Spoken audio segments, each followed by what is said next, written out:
ایسی بیماری کا ذکر کریں گے جو عمومی ہر 70-80% لوگوں میں پائی جاتی ہے. تو اس کے لیے ایک دوا ہم بتائیں گے، تو اور مجھے امید ہے اللہ تعالیٰ کے فضل سے کہ اس دوائی سے کافی لوگوں کو اللہ تعالیٰ شفا دے گا اور ان کی زندگیوں میں سکون آئے گا اور خوشی لے کے آئے گا.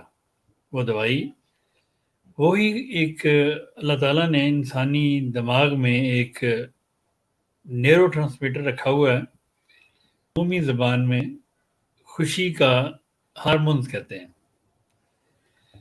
تو وہ خوشی کا ہارمونز اگر جس میں بھی کم ہوگا، اس کو ایک تو غصہ بہت آئے گا، بات بات پہ غصہ، بلا وجہ غصہ، پھر اپنے آپ کو وہ چست محسوس نہیں کرے گا وہ پیشنٹ، اور نیند اس کی صحیح نہیں ہوگی، ساؤنڈ سلیپ نہیں ہوگی اس کی، ہر بات پہ غصہ، چیخنا، چلانا، اگر کسی وجہ سے کوئی پریشانی بڑھتی جا رہی ہو اس پہ غصہ. تو اس لیے میں نے سوچا کہ کوئی ایسی دوائی آپ کو بتائی جائے جس سے آپ کو زندگیوں میں اللہ تعالیٰ سکون لے آئے. ویسے بیماریوں میں اور بہت ساری بیماریاں ہیں جن میں غصہ آتا ہے، ڈپریشن وغیرہ. ڈپریشن اس میں بہت زیادہ ہوتا ہے، اداسی بہت ہوتی ہے، مایوسی بہت ہوتی ہے اس دوا میں. اس کی وجہ سے وہ جو خوشی والا ہیپی ہارمونز ہے وہ پھر اس شخص میں کم ہوتا جاتا ہے.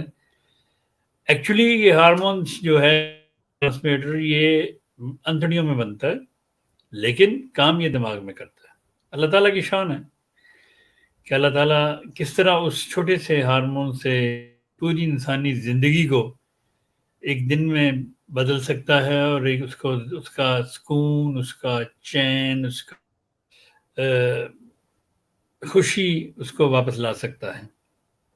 لیکن میرے بھائیوں اور بہنوں، یہ ڈے آف نائٹ نہیں ہوتا. تو لیکن اللہ تعالیٰ فضل فرمائے گا، آپ یہ دوا جب استعمال کریں گے، ایسے بچے جو بہت غصہ کرتے ہیں، ایسے چھوٹے، ایسے بزرگ، ایسی مطلب ہر قسم کی لوگوں میں یا ہر عمر میں، جن میں بھی یہ نیورو ٹرانسمیٹر جس کا نام ہے سیروٹونین اس ہارمونز کا نام ہے.